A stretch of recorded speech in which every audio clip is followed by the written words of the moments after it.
Greetings to you all and welcome to Cameroon in 30 minutes. On this program, we delve into happenings in Cameroon and how they affect daily lives. On today's program, we are going to be taking a risky walk through the country's political landscape. I say risky because this is a very challenging topic and 30 minutes is so minimal to talk about such a huge topic. In 2004, President Paul Biya of Cameroon gave Cameroonians a rendezvous in 20 years. 20 years after, what legacy is he going to be leaving behind? The country is caught up in conflict in the Anglophone regions, with the form of the state being questioned. There is conflict in the northern parts of the country with Boko Haram terrorists. There is huge security and refugee crisis in the east. And at the center of this all, there is tribalism, nepotism, and every element of bad governance that we can think of. Who else was better placed to dissect this topic than our today's guest? He has been part of the system. He parted ways with the system, and he's been fighting hard to solve some of these problems, particularly the Anglophone crisis. He worked at the highest levels internationally, holding prestigious positions, and he has also been Deputy Secretary General of the United Nations and has been a barrister with the UK bar since 1973. What a huge portfolio. He visited me, he was my guest. He didn't know that I had other plans to talk to him about some of these topics because it's very, very important. We shall be meeting him in just a few seconds.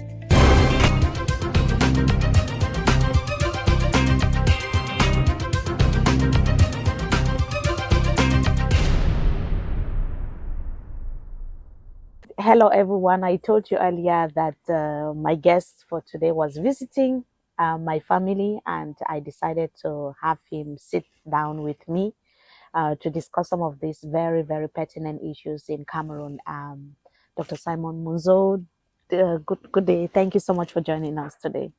Oh, Mimi, why do you do this to me?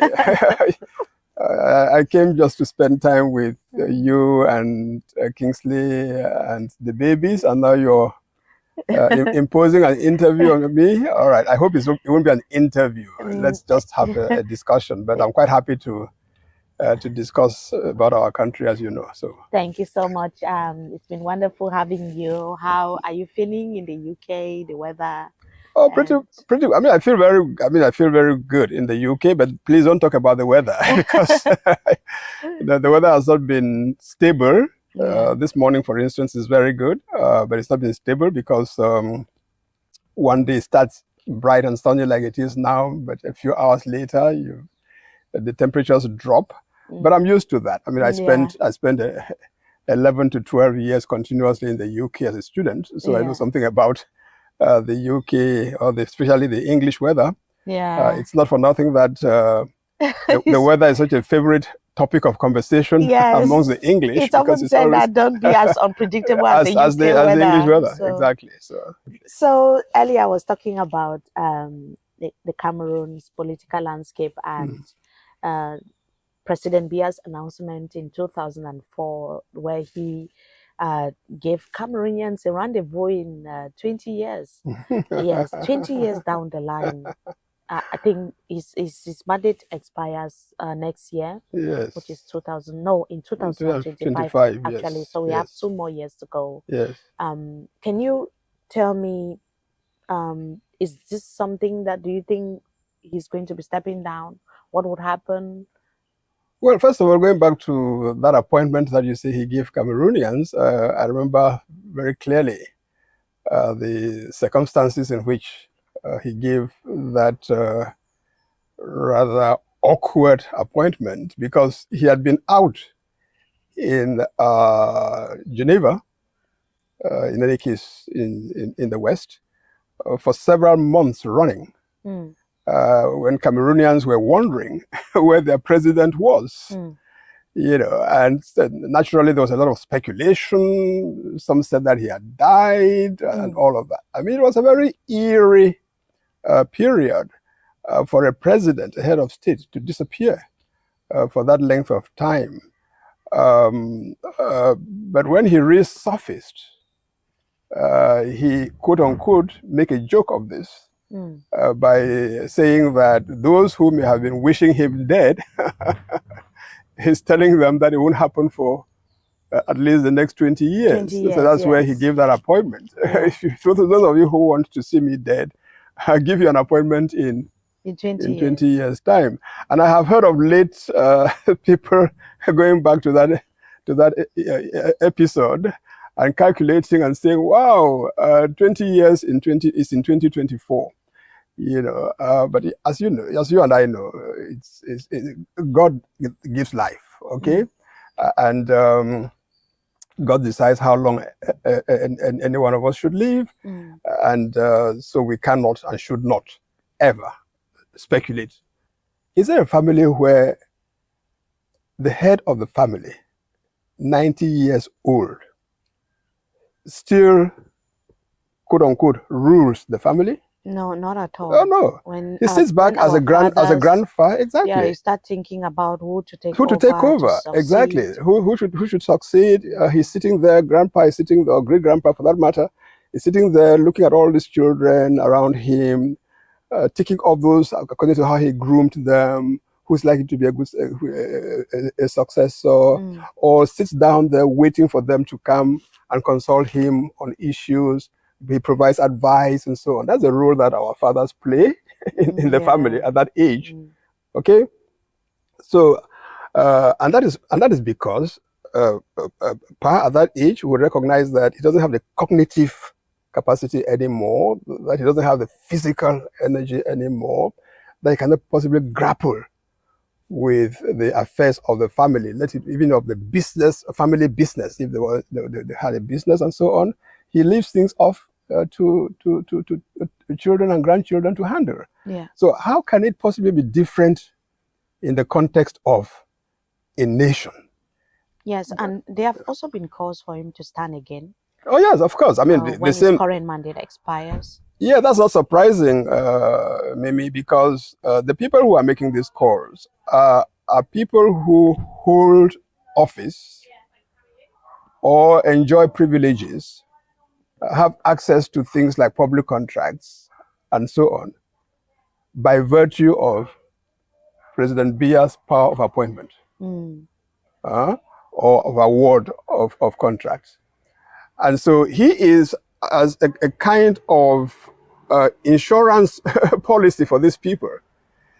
He is the guarantor of their hold on office. And so they see their own place in life and in this world essentially through the patronage that President Biya wields. Yes. So they would want him to continue so that so as they put it, they continue to enjoy his confidence. You know. Yeah. Now, post Biya, because that's what we should start thinking about, right? What is going to happen with no clearly mapped out succession plan? You know, because succession in office is something that we would all wish to see go very smoothly. We've seen in other countries how the context of succession can lead to chaos if it is not well managed. Now, in the case of Cameroon, we have to distinguish between what the law provides, so if you like, the normative framework for succession, and the practicalities of implementation of that framework. Now, our constitution is very clear. It states without ambiguity, without any doubt, that in the event of vacancy in the position of president, whether it's by death or resignation or anything, the Speaker of the Senate takes over. Well, exactly. Now, barely walks. Well, precisely. That's what I'm saying, that we should distinguish between the normative framework and the practicality. So let's, for now, discuss the normative framework. the legal framework is clear. We're not talking about Nyat, we're talking about the Speaker of the Senate takes over. And for, I think, a minimum of, what does it say again? 40 days, maximum of 120 days. Yes. He has to organize a presidential election for which he or she cannot be a candidate. So it's very clear. Now we have a Senate, we have a Speaker of the Senate. So it is even, from that point of view, it is astonishing that Cameroonians should even be speculating about succession. The law is very clear. But now comes the practicality. And that's where I think you were driving at when you said, because the Speaker of today, or the man who occupies the position of Speaker of the Senate today, is himself almost as old as Paul Biya, President Paul Biya. He looks even more tired when we see him walk. When we see him walk up or down the aisle in the Senate building, he looks even more tired than President Biya. He's been known to be evacuated, to have gone on medical evacuation to France a number of times of recent. You know, so he is physically and mentally as far from fully assuming the office of president, even for that interim period of 40 to 120 days, as President Paul Biya. Now, again, the law says that in the event that the incumbent is not capable of assuming the role, then the next, the first vice president, first deputy speaker, if you like, of the Senate takes over, and if that one is not available, the second down the line. So the line of succession, in that sense, is clearly defined by the law, and it runs within the bureau of the Senate. Okay, so there is no doubt about that. Now, but obviously, the uncertainties about the health of President Paul Biya and his capacity, and that of the Speaker of the House, Mr. Nyat Ndifeji, has given rise to public debate, speculation, and expression of fear of what would happen should, God forbid, President Biya vacate the office today. So it's a very serious matter. It's cause for concern for Cameroonians. And I would strongly recommend that Cameroonians engage a serene discussion about this, because sooner or later we're going to face that situation, and get away from the illusion of an immortal President Biya, whom we are expecting to contest and win another election in 2025. Or get his son to replace him. His son. Well, the son, again, I've heard there's been a lot of talk about that in the air, especially in the past 6 months to 1 year. And we see all these pictures, the most outstanding of which is him appearing when President Emmanuel Macron of France visited Cameroon, and among the people whom he publicly shook hands with and all of that. And we don't know what other interaction they had off camera, but for public consumption, we saw him. And since Cameroonians tend to feel that the French decide or should decide who governs us, there's been all this speculation about, all these indications that Frank Biya is going to take over from his father. Now, I mean, maybe if you look at what had happened in some countries, like especially Francophone African countries, as in Togo, for Yasingbe taking over from his father, in Gabon, you know, Ali Bongo taking over from his father, in the DRC,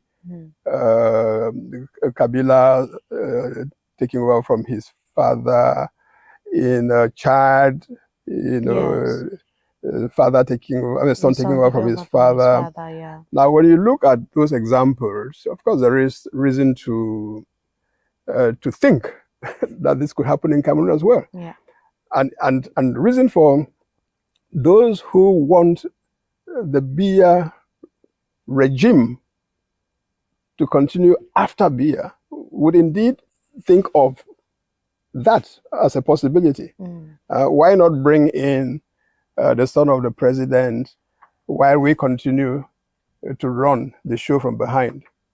Because perhaps if we try to replace him amongst ourselves, there's going to be so much infighting and bloodletting. That would mean many more years of conflict. Exactly. So let's not do that. Let's not do that. Let's let the CPDM oligarchy, the current oligarchy around the president, both civilian and military, can well come to a decision by way of strategy to say, instead of us contesting, fighting amongst ourselves who should replace President Biya, let's put President Biya's son there, as has been done elsewhere, while we, from the party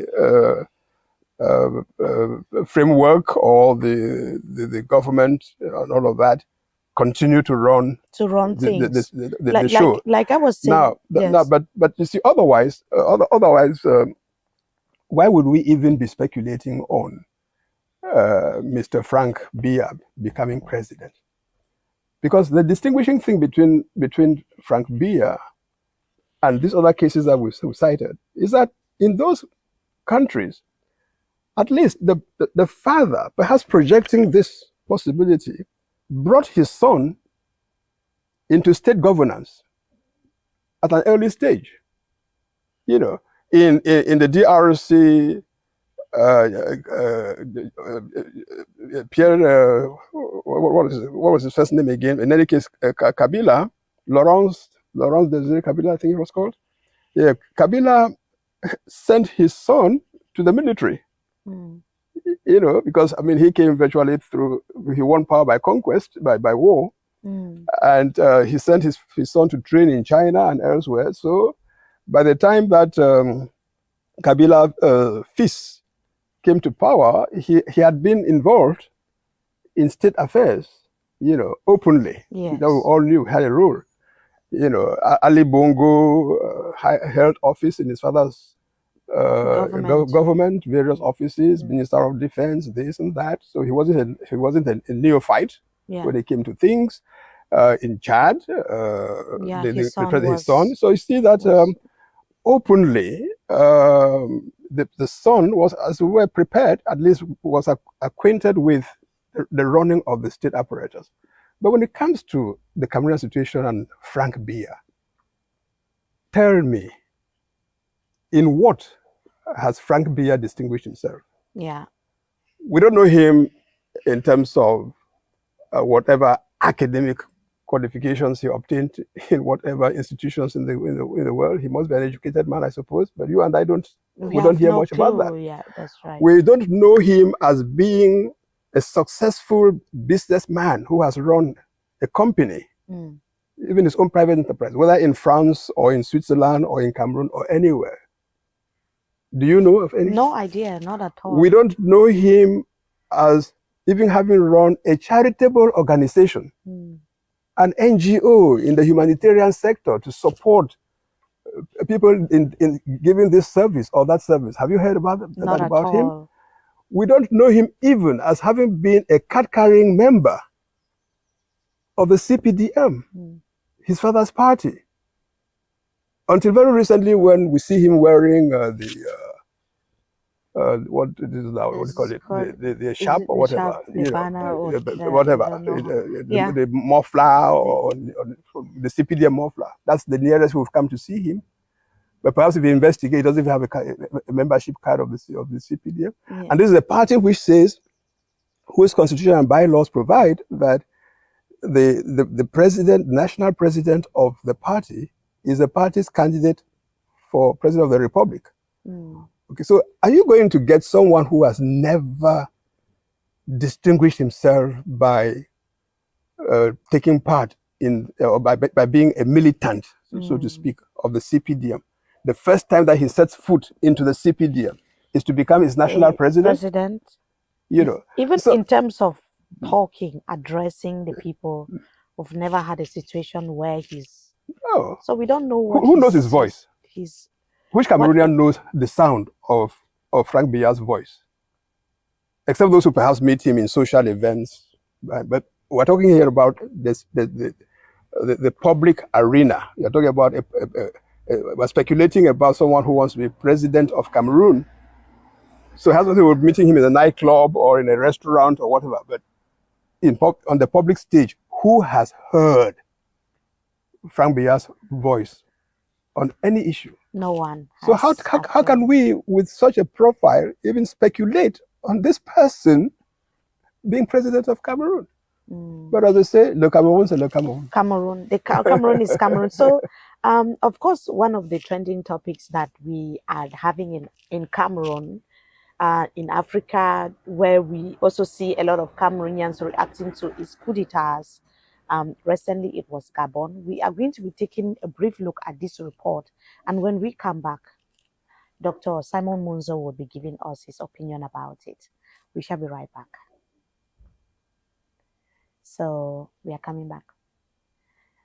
Welcome back, viewers. Thank you once again for joining us. Dr. Simon Munzu is still here.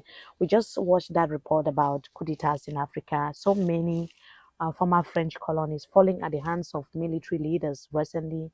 And we are seeing the situation in Gabon, the military leader being sworn in and people on the street celebrating, Niger with ECOWAS intervening and so on and so forth. What are your thoughts? Given that Cameroonians are also giving their opinions about this a lot. Yeah, what do you have to say about that? Oh, well, I mean, in the as a matter of principle, coup d'etat, interestingly enough, the expression is in French. It tells you a lot. The whole idea of coup d'etat derives from French, and it tells you a lot. But as a matter of principle, no one should come to power by forcefully overthrowing a democratically elected government. Yeah. Okay? And this is the essence of a coup d'etat. Therefore, at the level of principle, I think every one of us has a duty to condemn coup d'etat. However, when the forceful overthrow of a supposedly democratically elected president, therefore a coup d'etat, yes, becomes the solution to a bigger problem, then it raises the issue whether you continue to condemn the coup d'etat on a matter of principle, or you applaud those who staged the coup d'etat for doing that in order to resolve a bigger problem. Yeah.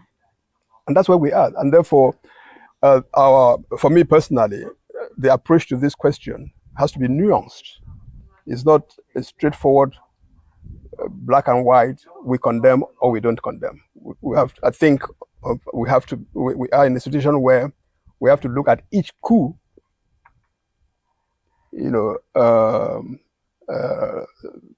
specifically. Yeah. Now, so there are, in other words, there are good coup d'etat and there are bad coup d'etat. So if you have a system where so-called elections are not genuine, the incumbent organizes to make sure that they continue to get elected because they defy the will of the electorate.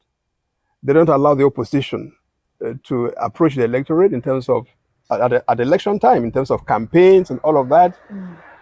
They rig the election, they falsify results, and so on. What does this mean? This means that in those countries, you cannot have an election that is the true expression of the will of the people. The people, yes. So for them, in fact, they would be doing a coup d'etat. They repeatedly do a coup d'etat against the will of the people because they falsify the will of the people. And so if they are pushed, if in that country we are pushed to the point where the only thing that can put an end to this manner of proceeding is to remove those who are parading around saying that they were democratically elected while doing everything to subvert democracy as it relates to elections, then you find that a coup d'etat like that can be supported because it is the only way that you can stop this nonsense and say, reset the clock, perhaps organize a national forum where for the first time the population can actually express itself and so on. So now let's move again on a genuinely democratic footing. Yes. So, just to find out, should Cameroon leadership be worried given that some of the reasons for the military takeovers in Africa are present a tenfold or 100-fold in our country? Like you've talked about election rigging, we've talked about bad governance, we've talked about not giving that voice to the opposition and disrupting other political activities if it's not that of the regime. Should the regime of President Paul Biya be worried, given that we already see all of these things in Cameroon? Well, I think any regime would be worried. In other words, when you find around you your neighbors whose profile corresponds more or less to yours, being the subject of these repeated coup d'etats, there is reason to fear that the same might happen to you. But does that mean that it will happen? Maybe not, because again, each situation has its own ingredients. So let's not think that necessarily would happen in Cameroon, but it could happen. Okay, should it happen? Well, if Cameroonians can find a way of changing their system, for example, through pressure from civil society, force a government to organize a conference, such as we had the sovereign national conferences in African countries back in the 80s, that you have a national conference in Cameroon to go over all the problems that we have, especially in the area of democratic governance.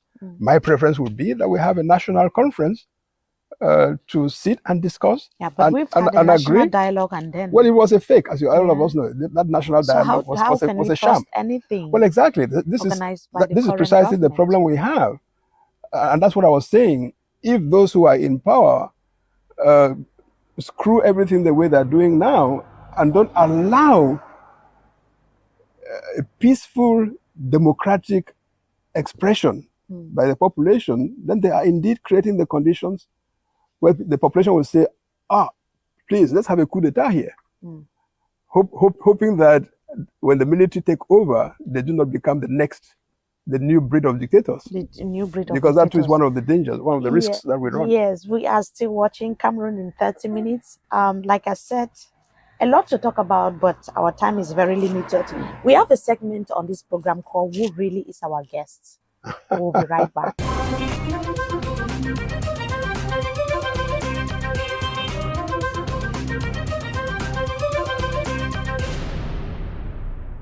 Doctor, you can even talk in pidgin, because I don't think anyone has ever heard you speak pidgin. All right, I've spoken pidgin.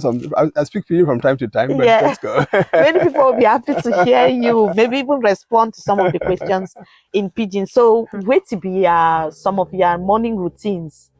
Yeah, the answers are very snappy. Yeah.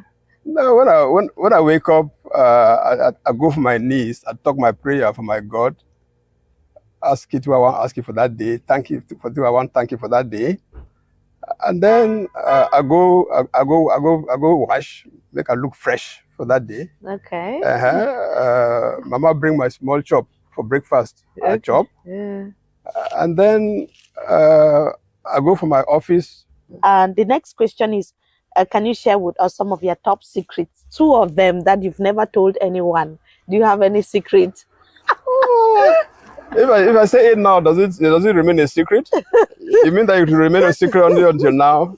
No, I have several secrets, but if I say any one of them, it's no longer a secret. No. Okay. So are you married? Yes, I'm married. I've been married going to a respectable almost 50 years now. Yes. Yeah. So how many children do you have? I have 4 children, and through those 4 children, I have 11 grandchildren. Wow. Yes. Okay. The 11th was born only a week ago. Wow. Yes. That's great. Yes. So, what is your conception of marriage? Your idea about marriage? Is there any perfect marriage? There can be no. There's no perfect marriage. I mean, marriage is what? Marriage is comes from. There's a point in your life when a boy and a girl see each other. They're interested, and you probably don't even put much thought into it. The attraction may be initially just physical.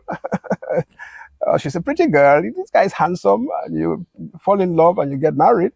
But once you've gotten married, lots of things follow. Yeah. You're going to start a family. You're going to live a joint life, and during that period, all sorts of issues come up. But you have to find a formula for resolving them in order to keep the marriage going. There's no perfect marriage. Yeah. So the next question is: and what are some of the things that you do to make that you can do to make your wife happy, to spice up the marriage, and what are some of the things the most common, very common things that most husbands do, at least husbands who think about keeping the spark in their marriage? You observe your wife, you know what she likes. Does she like perfume? Make sure that every now and again you buy perfume for her. So in short, give your wife what you think she likes, but that also means pay attention so as to know what she likes. So how many girls have you dated before maybe getting married? Oh, before I got married? Several. Okay. Several. Yes. I mean, from towards the end of my days in Sasa, throughout my period in Cast Bambili. Yeah, you've got you've got to date girls in order to know what girls are like before you make up your mind which one you want to settle down with. So yeah, so I had my fair share of dating before I got married. Yeah. Yes. So when it comes to picking a woman, what are some of the top qualities that you look out for? Like 3 top qualities. Well, again, I mean, it depends. If you're picking a woman, as you say, I mean, as I said earlier, in your teens or your very early years. Because I, for instance, got married when I was 27. My wife was 24, so that's pretty early in life for some people. So at that point, in fact, the qualities are likely to be not very profound. You know, she's pretty, and I have a pretty wife. Yes, she's remained pretty to this day. Yes. Wow. So she's pretty. She's smart. You know, you are going to see someone who's intellectually smart, who's physically good looking. But later on in life, you start throwing in other things: spirituality, ability to take care of the family, ability to interact with other people apart from you at home. So it all depends at what stage in life you are. So the next question is, have you ever broken hearts before? I may have. You have to ask the girls. but I suppose I think I have. Yes. Yeah. Okay. Yes. And another one is, have you double dated in your life? Yeah. I mean, maybe if there is anyone who at the age of 73 going to 74, like I am, tells you that they have not double dated, call them a liar. Okay. So I'll be asking my husband. Yes, please do it. If he tells you he hasn't double dated in his life, call him a liar. Maybe not after he marries you, not since he married you, that would be a different thing. But in his life, yes, prior to meeting you, don't be surprised to hear that he double dated. Okay.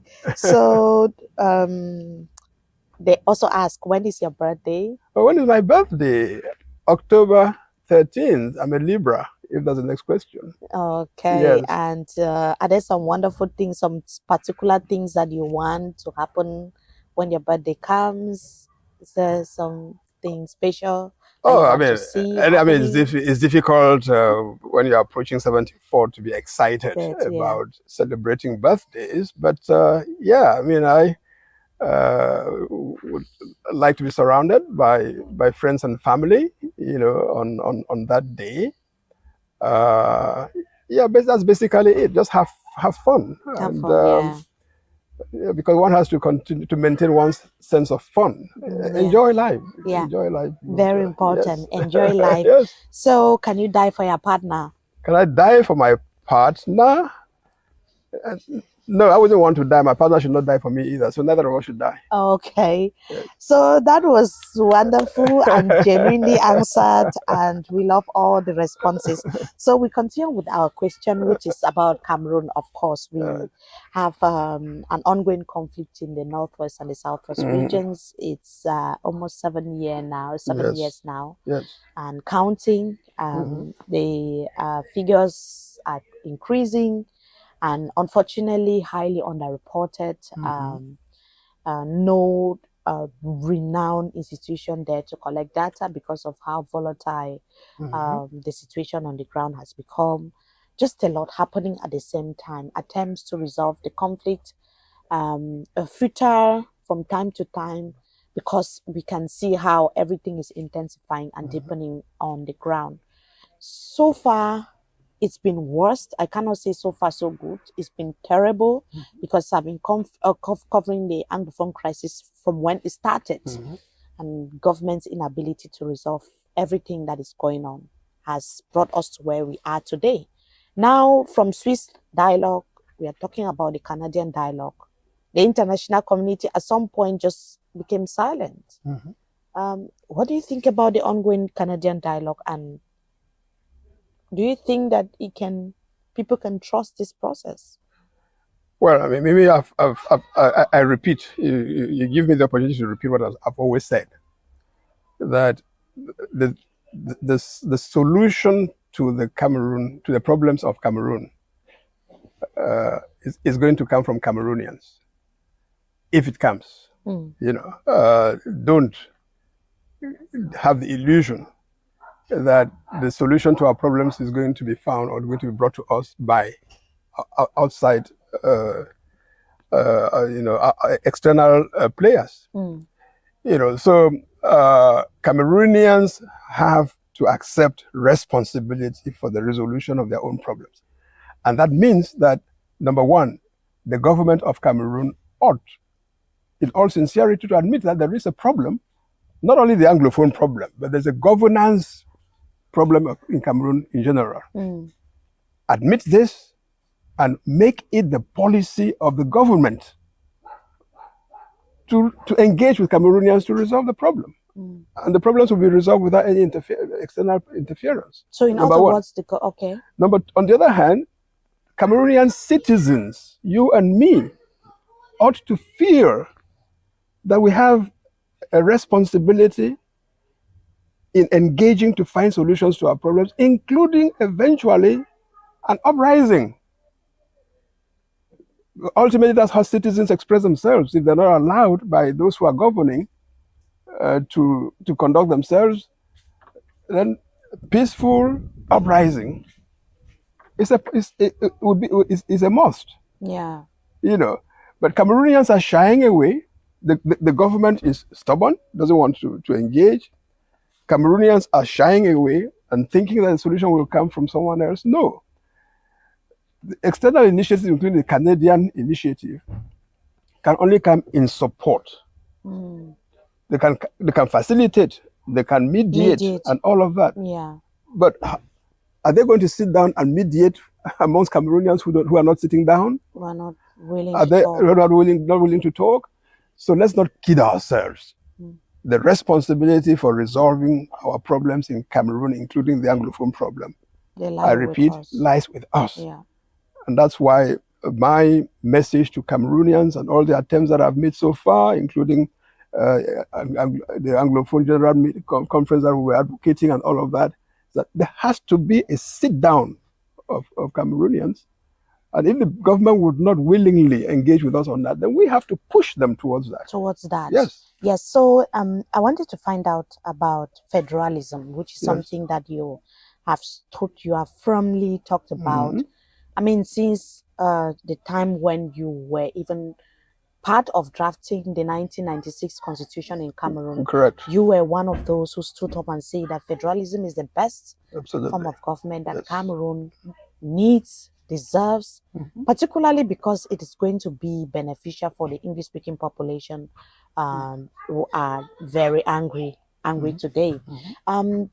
With that federalism, tell us how important it is for the government to look this way and Cameroonians as well to think about federalism. Why do you think it's important? No, I think Cameroon and Cameroonians have no choice but to embrace federalism. Whether they do it today or tomorrow or in 5 years' time, I am convinced that there is no other avenue to resolving the problems of Cameroon and allowing Cameroon to be a harmonious society and country without federalism. And the reason is simple. We can't run away from the fact that two territories came together in 1961 to form what you call Cameroon today.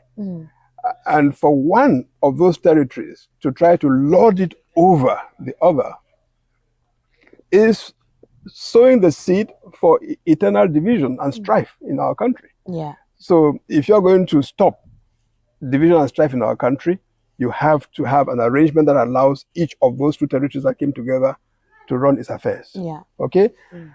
Secondly, through through the creation of provinces back in 1972 and all of that to this day, Cameroonians have become used to the idea of not relying on Yaoundé for decisions about everything. In other words, give the as we call them today, regions, give the regions autonomy so that each region runs its affairs. And that too can only come within the framework of a federation. So that today the question is rather in terms of whether we want a two-state federation, which is anchored on that division between the territories that came together, or you say, okay, we've moved since 1972. People are more concerned now with regional autonomy. Autonomy, yeah. So allow each region to run its affairs. So either way, the formula is it's federation, and I am convinced that we can't get away from that. We may take time, but ultimately that's the Cameroon that we're going to have, a federal system. A federal system. Yeah. So another segment that is coming, this is going to be also very snappy because it's one question or the other. Is quick fire question.